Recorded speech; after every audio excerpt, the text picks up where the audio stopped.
Wisconsin Governor Scott Walker faces his recall election next week, so you need to know about the State of the Union, the SEIU, to be exact. I'm Steve Green. This is Trifecta, and here to help remind you about what America's favorite public service union is up to these days. Bill Whittle and Scott Ott. All right, gents, I just want to take a few minutes to remind our viewers what Walker is up against, the people who are trying to replace him there in Wisconsin. Bill, let's start with you. President Obama might have thrown the Occupy movement under the bus, but not the SEIU. Here's what's going on. It's a little complicated. The show's going to be like this today. Government workers pay dues to the union, which is taking those dues to pay for office space for Occupy DC. I guess they need something more than tents, which then in turn demands more government spending and more government workers.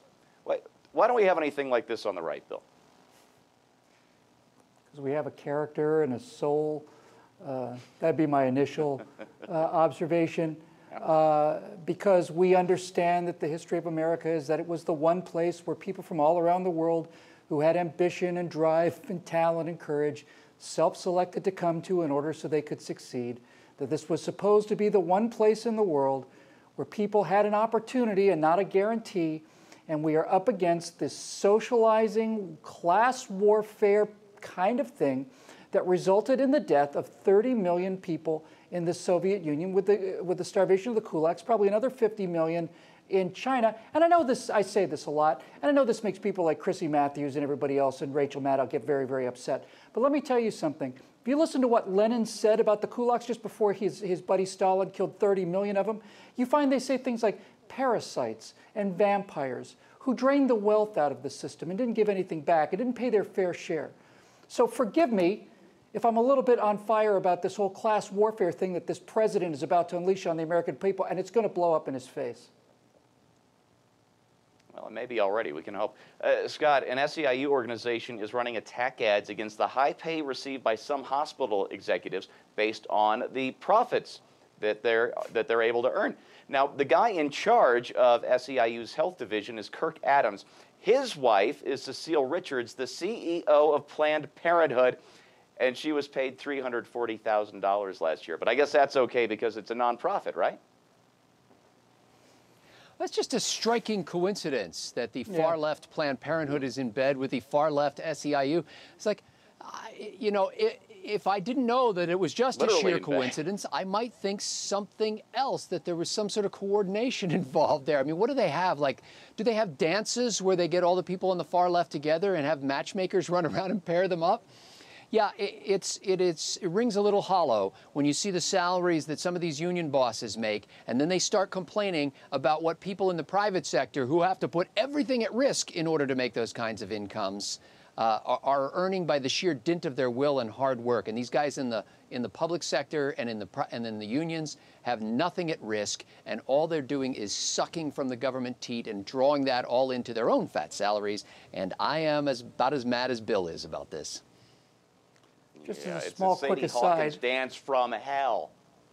Just because I just have to add something. Just because the rest of the country, through the media, has had the Men in Black neuralizer shot to the memory core, I'd like to remind our viewers out there that there was another highly paid hospital worker by the name of Michelle Obama, got a job for $150,000 a year that didn't exist before. Then her husband becomes senator, and the job goes up to $350,000 a year.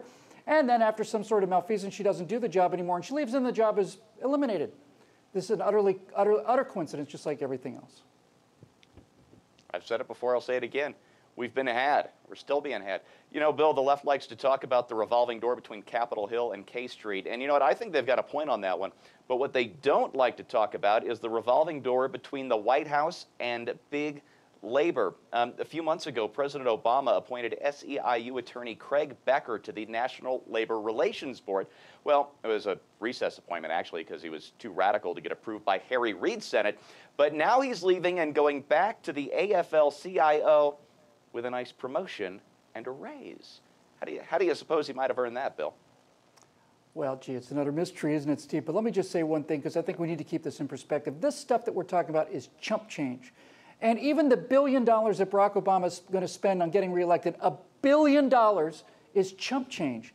I pointed out in a video called The Vote Pump that the federal government spends $1 trillion a year more than it needs to spend on actually running the government. This extra $1 trillion is borrowed to pay for entitlements. The federal government and the Democrats and the liberals and the progressives put $1 trillion a year in benefits on the table, which is free candy, which you get in exchange for your vote.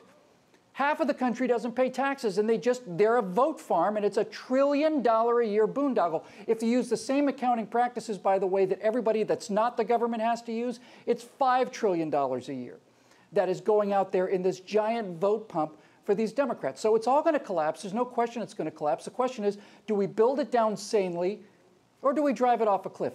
Forward. That's the motto of these progressives in the Obama administration. Yeah, picture a 1 followed by 12 zeros. 12. All right, Scott, I saved my favorite story for last. The SEIU has a blog, believe it or not, and I found an entry from Dee Ives. She's a self-described Republican, and Dee worries that if GOP members like her don't step up, then they won't truly be able to unite and fight for the 99%. So, Scott, let's be generous and take all of that at face value. Does that smell of desperation in the air? I don't even know what that means. You're saying this woman is a Republican and they should stand, and Republicans should stand up and fight for the SEIU? Is that what you're saying? Yep.